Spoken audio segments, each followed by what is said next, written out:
Hello everyone, and today we're back for another Loomian Legacy Top 5 video. And in this video, we're going to be talking about the top 7 Route 4 Loomians in all of Loomian Legacy. Some of these Loomians I already talked about, while some of the other Loomians are brand new. So with that out of the way, let's head right onto this list. So, number 7 onto this list is going to be Wiki. Yeah, Wiki is probably one of the worst Loomians in the entire game. It kind of doesn't know what it wants to be. The only thing Wiki really has is a good health stat. That's really it. And even then, Cephalops has an even higher health stat, while also having higher defense and a better defensive typing, so it's not even that good in that department. It is a very good support Loomian. I mean, Wonder Herb could heal your opposing teammates, you could poison the opposing Loomians, you could sap plant the opposing Loomians. Yeah, there are quite a few moves Wiki does have, and also is a solid Bequeath user, but when you compare that to Whippledrift and even like Sea Drake with pre-evolved form, Fruitris, it's not that good. Also, Wiki does not hit hard at all. I mean, a quad effective hit on a half-health Helvetic doesn't KO it. It has no attack whatsoever, meaning it's just there to sit on the team and being a support role. That's it. And it doesn't even do that really well. And that's why Wiki is number 7 on the list.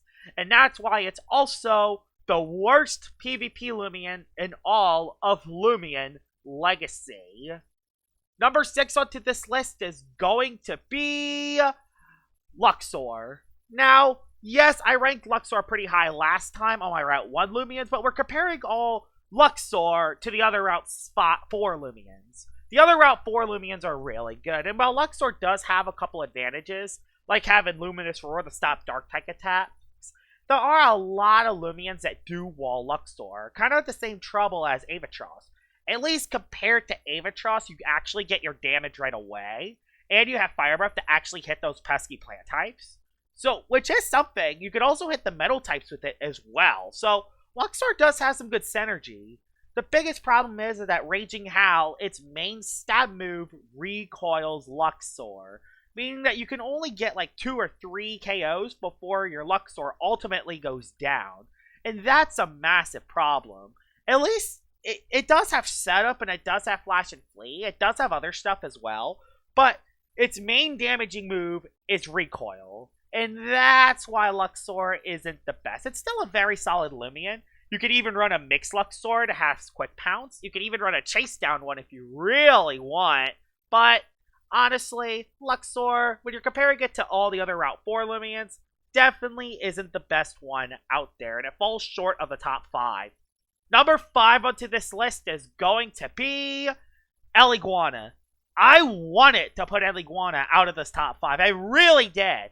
But I thought about it a little bit more, and it having Mudslide puts it in the top 5. Like, Iguana does not hit hard at all. And I know what Iguana's role is supposed to be.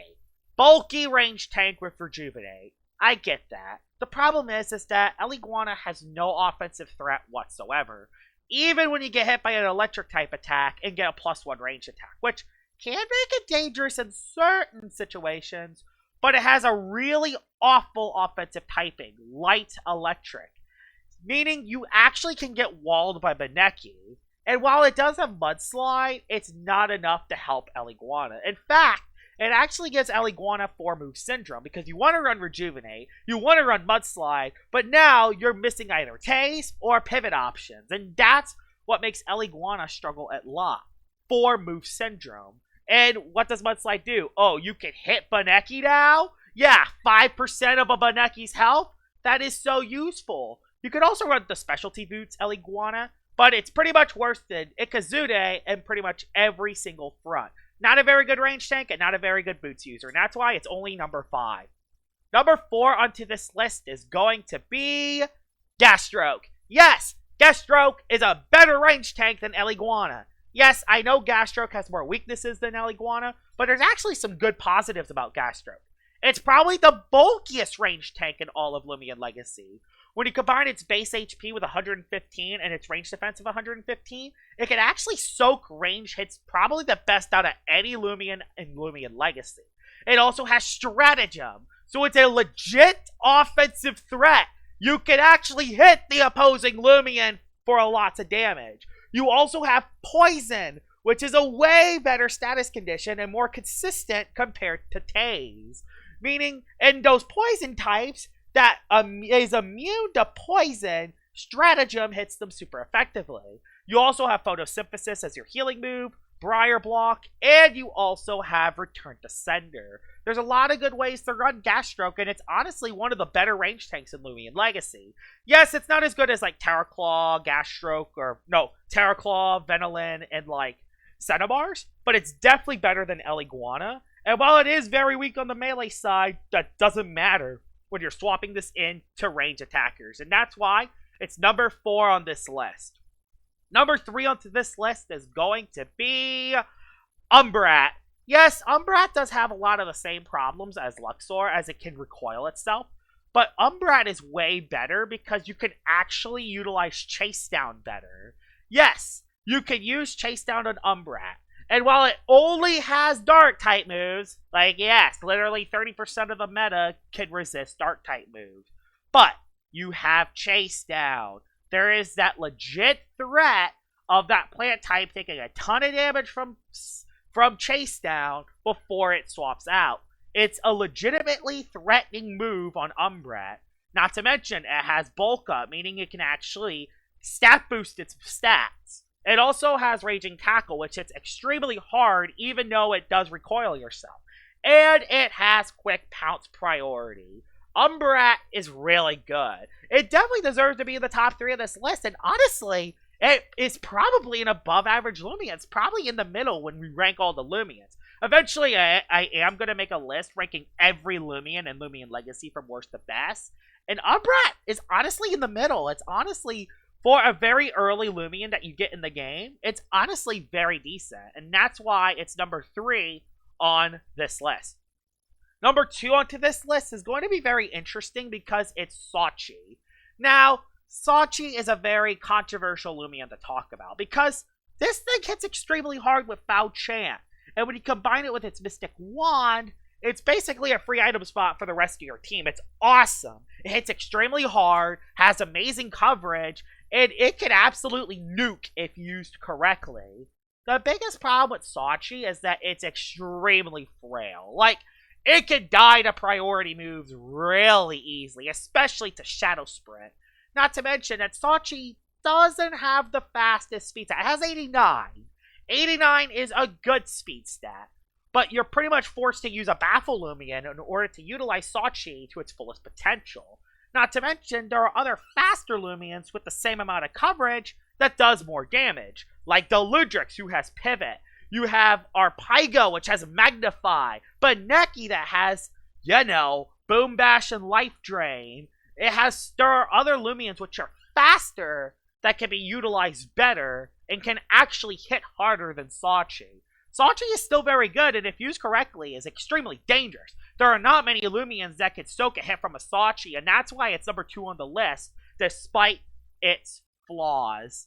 Honorable mentions on the list, and I have 2 of them. It's the Fish Loomians, Garlash and Arpaigo. Yes, I could technically count Garlash and Arpaigo as Route 4 Loomians, but I decided not to, and I decided to just count them as fish. You can get them at the waterfall, and you can collect them in Route 4, but I don't really count these as Route 4 Loomians. I just count these as actual fish, and I will be making a ranking on all the fish in Loomian Legacy, so don't worry. They're really good, but they're off this list, unfortunately. The best Route 4 Loomian in all of Loomian Legacy is Chartiki. Now, this one might be controversial because you do need to make a trade with a Cradle and a Kumbunga to do this, but you could definitely get the Kumbunga from Route 4, and that's why Chartiki is on this list. This thing is awesome. Has a really good defensive typing that has great synergy with each other, has awesome coverage. I mean, it has toxic coverage, which is really good. Has very good bulk on both sides. Its defenses are average, but its health stat is pretty high. It hits pretty hard. Not the hardest hitting ranged attacker, but it hits decently hard. has photosynthesis to heal health back, has provoke, and it has burn up to get rid of barbs. It can even boost your own ranged attack so you can actually hit harder. You can also run a barter volcanic ash set, and you can stun melee attackers. There are so many ways you can run a Chartiki. It's probably one of the best Loomians in Route 4, and despite it falling off the meta, it's still a reliable Loomian to use, and it's definitely a top 30 Loomian when it comes to all the PvP Loomians in all of Loomian Legacy. Chartiki has a well-deserved #1 on this list. Here it is, Chartiki, the best Route 4 Loomian in all of Loomian Legacy. Hope you guys enjoyed this list on the Route 4 Loomians. I will be talking about the Route 5 Loomians next, so get ready for that in the future. I hope you guys enjoyed this video, and I will see y'all all later. Bye-bye!